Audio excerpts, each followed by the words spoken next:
Hi friends, എല്ലാ കൂട്ടുകാർക്കും പുതിയൊരു റിവ്യൂയിലേക്ക് സ്വാഗതം. അങ്ങനെ വിക്രം തകർത്ത് അഭിനയിക്കായിട്ട് പ്രകാശിന് മുമ്പിൽ എന്നെ എങ്ങനെയെങ്കിലും ഇറക്കണോ അച്ഛാ, വരുന്നവരും പോകുന്നവരെയൊക്കെ എന്നെ മുഖത്തടിച്ചുകൊണ്ടിരിക്കുക. അരക്കൂടെ മോനെ, ഈ അച്ഛനെ ജീവൻ ഉണ്ടെങ്കിൽ അച്ഛൻ എങ്ങനെയെങ്കിലും നിന്നെ ഇറക്കും. അത് ആളുടെ കാല് പിടിച്ചിട്ടാണെങ്കിലും കുഴപ്പമില്ല, എങ്ങനെയെങ്കിലും നിന്നെ ഞാൻ ഇറക്കും മോനെ എന്നിങ്ങനെ പറഞ്ഞിട്ട് പ്രകാശ് വിഷമത്തോട് പോവാണ്. അത് കണ്ട വിക്രം തന്റെ കാര്യം സാധിക്കാൻ വേണ്ടി ഒരു ചിരി ചിരിക്കുന്നുണ്ട് കേട്ടോ. അതിനുശേഷം കാണിക്കണം നമ്മുടെ പ്രകാശം പതുക്കെ നടന്ന് ഹോസ്പിറ്റലിൽ ഫ്രണ്ടിലേക്ക് എത്തുവാണ്. അങ്ങനെ നടന്നു പോവാണ്. ബാലനാണെങ്കിൽ പ്രകാശിനെ നോക്കിയിട്ട് കാണുന്നില്ല. ബാലനും പ്രകാശിനെ അന്വേഷിച്ച് അങ്ങോട്ടും ഇങ്ങോട്ടും നടക്കുമ്പോൾ പ്രകാശ് നടന്നു വരുന്നത് കാണുന്നുണ്ട് കേട്ടോ. അങ്ങനെ പ്രകാശിന്റെ അടുത്തേക്ക് പോകുന്നുണ്ട്. എന്താന്ന് പറയുമ്പോഴേക്കും, എന്താകാൻ എൻ്റെ മോനെ എല്ലാവരും ഫുട്ബോൾ കണക്കിനെ തട്ടിക്കൊണ്ട് കളിച്ചുകൊണ്ടിരിക്കുകയാണ്. അവൻ്റെ അവസ്ഥ കണ്ടാലേ സഹിക്കില്ല. എനിക്ക് അവനെ എങ്ങനെയെങ്കിലുമൊക്കെ പുറത്തെടുക്കണം ബാല എന്ന് പറയണം. അതിനുവേണ്ടി ആരുടെ കാല് പിടിക്കാനും ഞാൻ തയ്യാറാണ്. എനിക്ക് എങ്ങനെയൊക്കെ ഒരു ജോലി സംഘടിപ്പിക്കണമെന്ന് പറയുമ്പോൾ, ജോലിയോ? അതെ, എനിക്ക് തന്നെ ഒരു ദിവസം മരുന്നിന് 300 രൂപ ചിലവുണ്ട്. അമ്മയുടെ മരുന്നിന്റെ പൈസ വേറെ. അങ്ങനെ ഒരു ദിവസത്തിന് 1,500 രൂപ മരുന്നിന് തന്നെ വേണോടാ. അതുകൊണ്ട് എന്തെങ്കിലുമൊക്കെ ജോലി നീ റെഡിയാക്കി തരണം എന്ന് പറയുമ്പോൾ ബാലൻ പറയണ്ടേ, എടാ ഞാൻ നിന്നിട്ട് പലവട്ടം പറഞ്ഞിട്ടുണ്ട്. കല്യാണി മോള് ജനിച്ചപ്പോൾ മുതൽ ഞാൻ പറയാണ് അവളെ ഒന്ന് അംഗീകരിക്കാൻ വേണ്ടി. എടാ, അവൾ അംഗീകരിച്ച് കഴിഞ്ഞാൽ നിങ്ങളുടെ ജീവിതം തന്നെ രക്ഷപ്പെടൂടാ. അങ്ങനെ രക്ഷപ്പെട്ടുള്ള ജീവിതം എനിക്ക് വേണ്ടടാ ബാല എന്ന് പറയുമ്പോൾ, എടാ ഞാൻ പറഞ്ഞു, നീ ഒന്ന് കേക്ക്. നിന്റെ മൂത്ത മകൾക്കും മരുമകനേക്ക് 5 ശമ്പളത്തിന് ചെലവിന് കൊടുക്കുന്നത് ആരാ? എല്ലാം കല്യാണി മോള് തന്നെയാണ്. എടാ, അവളോടൊരു വാക്ക് പറഞ്ഞാൽ അവൾ എങ്ങനെയെങ്കിലുമൊക്കെ ഒരു ജോലി ശരിയാക്കി തരണം. നിനക്ക് സുഖമായിട്ട് ജീവിക്കാൻ പറ്റും. ഇല്ല ബാല, അവളുടെ ഒരു സഹായം എനിക്ക് വേണ്ട. ഈ ജന്മം ഞാൻ അവളെ അംഗീകരിക്കത്തുമില്ല എന്ന് പറഞ്ഞിട്ട് പ്രകാശൻ അവിടെ നിന്ന് ബാലന്റെ സഹായമൊന്നും ഇല്ലാണ്ട് നടന്ന് പോകുക കേട്ടോ. ആ സമയത്ത് പ്രകാശൻ നോക്കിക്കൊണ്ട് ഒരു പെൺകുട്ടി നിൽക്കുന്നുണ്ട്. നമ്മൾ വിചാരിച്ച പോലെ ഒരു വലിയൊരാളൊന്നും അല്ലാതെ ഒരു ചെറിയ പെൺകുട്ടിയാണ്. ഏകദേശം ഒരു 10-30 വയസ്സൊക്കെ വരുന്ന ഒരു പെൺകുട്ടിയാണ് കേട്ടോ. അപ്പോൾ ആ പെണ്ണിങ്ങനെ നോക്കിക്കൊണ്ടിരിക്കുകയാണ് പ്രകാശൻ. ആ പെണ്ണിനെ ഫുള്ളായിട്ട് കാണിക്കുന്നില്ല, കണ്ണും ചെവിയും മൂക്കും കൈയൊക്കെ മാത്രമേ കാണിക്കുന്നുള്ളൂ. അങ്ങനെ പ്രകാശനെ തന്നെ അവരിങ്ങനെ നോക്കിക്കൊണ്ടിരിക്കുകയാണ്. പ്രകാശൻ അപ്പം ഇങ്ങനെ നടന്ന് പോകുവാണ്. തിരിച്ച് വീട്ടിലെത്തുന്ന പ്രകാശിൻ്റെ അടുത്ത് അമ്മമ്മ ചോദിക്കുന്നുണ്ട്, എന്തായുടെ പ്രകാശ, നീ വിക്രത്തിനെ കണ്ടോ? കണ്ടു അമ്മേ, കണ്ടു.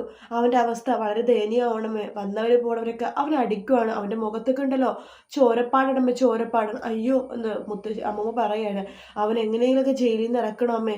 അവനെ ജയിലിൽ നിന്ന് ഇറക്കിയേ പറ്റൂ. ആ ഒരു അവസ്ഥയിലാണ്. അതിനുവേണ്ടി ആരുടെ കാല് പിടിക്കാൻ തയ്യാറാണെന്ന് പറയാണ്. നീ ആരെയും ഉദ്ദേശിച്ചത്? കല്യാണിന് വലുതുമാണോ? അവളുടെ ആണെങ്കിൽ അവളുടെ കാല് പിടിച്ചിട്ടാണെങ്കിൽ ഞാൻ കാര്യം സാധിക്കും. എന്നിട്ട് ആ കാല് പിടിച്ച് ഞാൻ തറയിലടിക്കും കാര്യം സാധിച്ചു കഴിയുമ്പോൾ. എടാ, നീ വെറുതെ ഇരിക്കുക എന്നിങ്ങനെ പറയാണ്. നോക്ക്, 10-21 വയസ്സ് വരെ വിക്രത്തിന് 10-21 വയസ്സാവണ വരെ നമുക്ക് രാജയോഗം പോലെയായിരുന്നു. നമ്മൾ സുഖമായിട്ടാണ് കഴിഞ്ഞുകൊണ്ടിരുന്നത്. കാരണം എന്താണ്? വിക്രത്തിന് നമ്മളല്ലേ ചിലവിനെ കൊടുത്തുകൊണ്ടിരുന്നത്. അവസാനം ഒരു പഠിപ്പും കഴിഞ്ഞ് ജോലി ഇല്ലാണ്ടായപ്പോഴാണ് നമ്മുടെ ജീവിതം ഇങ്ങനെ ആയത് എന്ന് നീ മനസ്സിലാക്കണം. എന്ന് വെച്ചിട്ട് ഞാൻ എൻ്റെ മോനെ തള്ളിക്കളയണോ? എടാ, കല്യാണിനെ സ്വീകരിക്കണമെന്ന് നമ്മ പറയണത്. എടാ, അങ്ങനെ ഉദ്ദേശിച്ചിട്ടല്ല പറയുന്നത്. പക്ഷേ നീ കാര്യങ്ങളൊക്കെ ഇനിയെങ്കിലും മനസ്സിലാക്കണം പ്രകാശ എന്നിങ്ങനെ പറയാണ്. ഇല്ലമ്മേ, ഞാൻ ഒരിക്കലും ഈ ജന്മം കല്യാണി എന്ന് പറഞ്ഞവനെ, ആ കിരൺ എന്ന് പറഞ്ഞവനെയും, ദീപേനെയും സോണീനെയും അവളുടെ ആ കെട്ടിയൻ ആൽബിയുണ്ടല്ലോ അവനെ ആരും ഞാൻ അംഗീകരിക്കില്ല. എനിക്ക് ആരും കാണുകയും വേണ്ട അമ്മേ എന്ന് പറയണം. നീ എന്താണ് പ്രകാശിക്കാൻ? ഞാൻ നിന്നോട് ഒന്നും പറയണില്ല. നോക്ക്, അച്ഛനും മോനും കൂടിയിട്ട് അവസാനം എനിക്ക് വായിക്കലിടൊക്കെ വിടാൻ വേണ്ടി ഇടവരുത്തരുത് എന്ന് പറഞ്ഞിട്ട് അവിടെ നിന്ന് പിറുപിറുത്തോണ്ട് അമ്മ പോവാട്ടോ. ആ സമയത്ത് പ്രകാശനങ്ങ് ദേഷ്യം അടങ്ങുന്നില്ല. അതിനുശേഷം രാത്രിയാണ് കാണിക്കുന്നത്.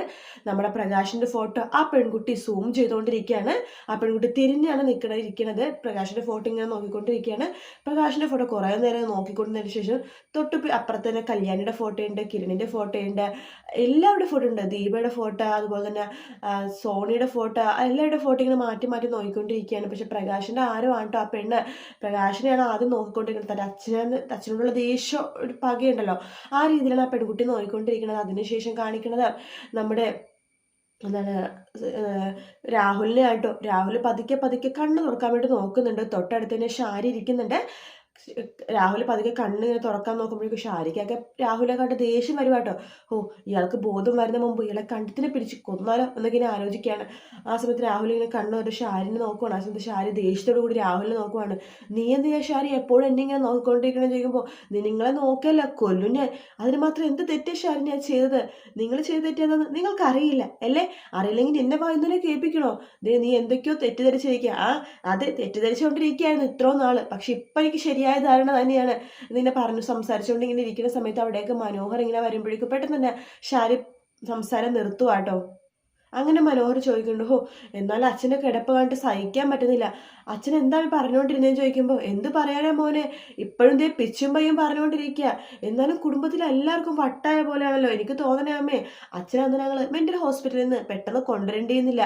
ഒരു 2-3 മാസം അവിടെ കിടത്തി ട്രീറ്റ്മെൻറ്റ് കഴിഞ്ഞത് ഷോക്ക് ചെയ്യണമായിരുന്നു. അതേ മോനെ, മോൻ പറഞ്ഞ ശരിയാ, ഇയാൾക്ക് ഷോക്ക് കൊടുക്കണം, ഈ തലയിൽ ഷോക്ക് കൊടുത്താലേ ശരിയാവുള്ളൂ എന്ന് പറയുമ്പോൾ മനോഹരനെ നോക്കിക്കൊണ്ട് രാഹുൽ മനസ്സ് വിചാരിക്കണം, നിനക്കാണ് ഷോക്ക് തരേണ്ടത്, ഇറങ്ങി പോടാ എന്ന് രാഹുൽ അച്ഛത്തി പറയുമ്പോൾ, ദേ എന്ന് പറയാം ഷാരി പറയാണ്. അപ്പം മനോഹർ പറഞ്ഞു, വേണ്ടമ്മേ പോട്ടേമ്മേ, തലക്ക് സുഖമില്ലാത്തതല്ലേ, എനിക്കിപ്പോൾ കണ്ടും കേട്ടോണ്ടും ഇരിക്കാൻ പറ്റണില്ലമ്മേ, എനിക്ക് തോന്നുന്നത് നോർമലായിട്ടുള്ളത് ഞാനും എൻ്റെ സരിയമോളും മാത്രമാണ്. എന്നാലും അച്ഛൻ്റെ ഈ അവസ്ഥ എനിക്ക് കണ്ടിരിക്കാൻ പറ്റണില്ലമ്മേ, ഞാൻ പുറത്തേക്ക് പോകുക എന്ന് പറഞ്ഞിട്ട് മനോഹർ പോകുമ്പോൾ, മോൻ പോകുവാണോ? ഇല്ലമ്മേ, ഞാൻ ഇവിടെയൊക്കെ തന്നെ ഉണ്ടാകും.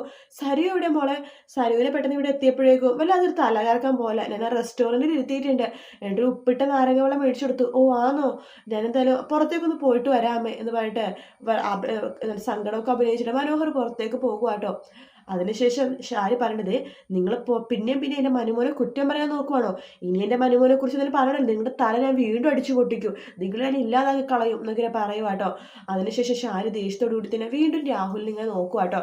മനോഹർ അങ്ങനെ പതുക്കെ പുറത്തേക്ക് ഇങ്ങനെ പോകുന്ന സമയത്താണ് മനോഹർ ആ കാഴ്ച കാണുന്നത്. വേറെ ഒന്നുമല്ല, നിഷയുടെ അമ്മയും കൂടി വരുവാ കേട്ടോ. പെട്ടെന്ന് നിഷ മനോഹരനെ കാണുന്നുണ്ട്. മനോഹരനെ രക്ഷപ്പെടാൻ പറ്റുന്നില്ല. മനോഹർ നിഷയെ പരസ്പരം മുഖത്തോട് നോക്കി നിൽക്കുവാണ്. നിഷ പറയുന്നുണ്ട്, നോക്കമ്മേ ആരാണെന്ന്, റോണിയേട്ടൻ എന്ന് പറയുവാണ്. ഓ നാശം, ഇവരെ എന്തിനാ ഇവിടെ കെട്ടിയെടുത്തത് ഈശ്വര എന്ന് മനോഹർ മനസ്സിൽ വിചാരിക്കുന്നുണ്ട്. റോണിയേട്ടൻ ഇവിടെ എന്താ എന്ന് ചോദിക്കുമ്പോൾ, അതോ മോളു, എൻ്റെ ഒരു ഫ്രണ്ടേ ഒരു ചെറിയൊരു ആക്സിഡന്റ് ഇവിടെ അഡ്മിറ്റാണ്, അവനെ കാണാൻ വേണ്ടി വന്നതാ. അല്ല നിങ്ങളെന്താ എന്താ എന്താ ഇവിടെയും ചോദിക്കുമ്പോൾ, ഒന്നും പറയണ്ട മോനെ, എൻ്റെ ഒരു അകന്ന ബന്ധുണ്ട്, 10-21 വയസ്സുള്ളൊരു പയ്യനാണ്. അവൻ ചെറിയൊരു ബൈക്ക് ആക്സിഡന്റ്, അവനെ ബൈക്ക് കിട്ടിക്കുന്ന പ്രാന്താണ്.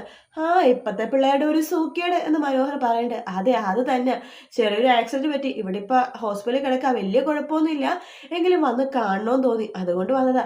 റോണിയേട്ടനെ കൂടി വാ, റോണിയേട്ടനെ കാണണം, പരിചയപ്പെടണമെന്നൊക്കെ അവരെല്ലാവരും മിക്കപ്പോഴും എന്നോട് പറയാറുണ്ടായിരുന്നു. ആ സമയത്ത് നിഷയുടെ അമ്മ പറയുന്നുണ്ട്, മോനെ അവരെ കണ്ടാലേ മോൻ അമേരിക്കയിലും കൊറിയയിലൊക്കെ ബിസിനസ് ഉള്ളതല്ലേ, മോനോട് വല്ല ജോലിക്കാരെയൊക്കെ പറയും, മോന് ആർക്കും ജോലി വാഗ്ദാനം ചെയ്യരുത് കേട്ടോ. അയ്യോ അമ്മേ, ഞാൻ അല്ലെങ്കിൽ അങ്ങനെ വാഗ്ദാനം ചെയ്യില്ല, ഞാൻ വെൽ എഡ്യൂക്കേറ്റഡ് ആൾക്കാരെ മാത്രമേ കൊറിയയിലും അമേരിക്കയിലൊക്കെ ജോലിക്ക് കൊണ്ടുപോകുള്ളൂ, സാധാരണക്കാരെയൊന്നും ഞാൻ കൊണ്ടുപോകില്ല. അങ്ങനെ മതി മോളെ, ഇവരൊന്നും അധികം പഠിച്ചിട്ടൊന്നുമില്ല, അതുകൊണ്ട് മോൻ കൊണ്ടുപോകുന്നു വേണ്ടിട്ടാ. ഇല്ല അമ്മേ, റോണിയേട്ടൊന്ന് വാ, നമുക്ക് കണ്ടിട്ട് വരാം. അയ്യോ മോളെ പ്ലീസ് മോളെ, എനിക്ക് അത്യാവശ്യമായിട്ട് ഒരു സ്ഥലം വരെ പോകാൻ നിൽക്കുകയായിരുന്നു മോളെ. മോൻ പോട്ടെ മോളെ, മോനെ ബിസിനസ്സും കാര്യങ്ങളൊക്കെ ഉള്ളതല്ലേ.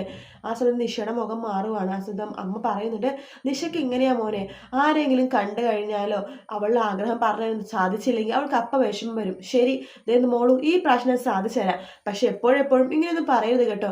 താങ്ക്സ് റോണിയേട്ടാ, വാ പോയി കണ്ടിട്ട് വരാം എന്ന് പറഞ്ഞിട്ട് അവനെയും കൂട്ടിക്കൊണ്ട് മനോഹർ പോകുന്ന സമയത്താണ് നേരെ തന്നെ വരുന്നത് ഷാരിയും സരയും കൂടിയിട്ട്.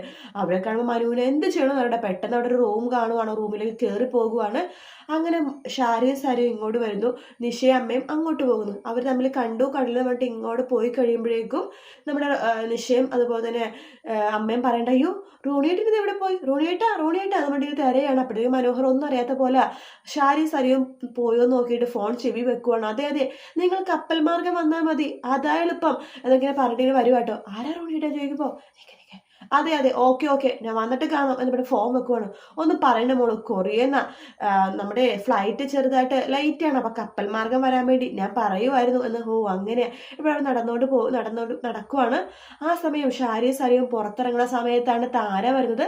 താര പെട്ടെന്ന് വേറെ ആരോ കാണാൻ വേണ്ടി വരുന്നതായിരിക്കും കേട്ടോ. താര ഓട്ടോന്ന് ഇറങ്ങുന്നതും സരയുവിനെയാണ് ആദ്യം കാണുന്നത്. താര വളരെ തൻ്റെ മോള് കൊതിയോടുകൂടി ഒന്ന് തൊടാൻ വേണ്ടി ആഗ്രഹത്തോടു കൂടി സരയുവിനെ തന്നെ നോക്കിക്കൊണ്ടിരിക്കുകയാണ്. ഷാരിക്കാണെങ്കിൽ എന്ത് ചെയ്യണമെന്നറിയില്ല. ഷാരിക്ക് അവരുടെ വിഷമം മനസ്സിലാവുന്നുണ്ടെങ്കിൽ പോലും ഷാരി അവരെയും അതുപോലെ തന്നെ സരയുവിനെ മാറി ഇങ്ങനെ നോക്കുവാണ്. അങ്ങനെ ആ ഒരു 3 പേരും കൂടി പരസ്പരം, അതായത് ഷാരി സരയു താര, ഇവർ 3 പേരും പരസ്പരം മാറി നോക്കുന്ന ഭാഗത്തോട് കൂട്ടായിട്ട് എപ്പിസോഡ് തീരുന്നത്. വീഡിയോ ഇഷ്ടപ്പെട്ടെങ്കിൽ ലൈക്ക് ചെയ്യുക, സബ്സ്ക്രൈബ് ചെയ്യുക, കമൻറ്റ് ചെയ്യുക. മറ്റൊരു വീഡിയോ ആയിട്ട് വീണ്ടും കാണാം. Take care, by.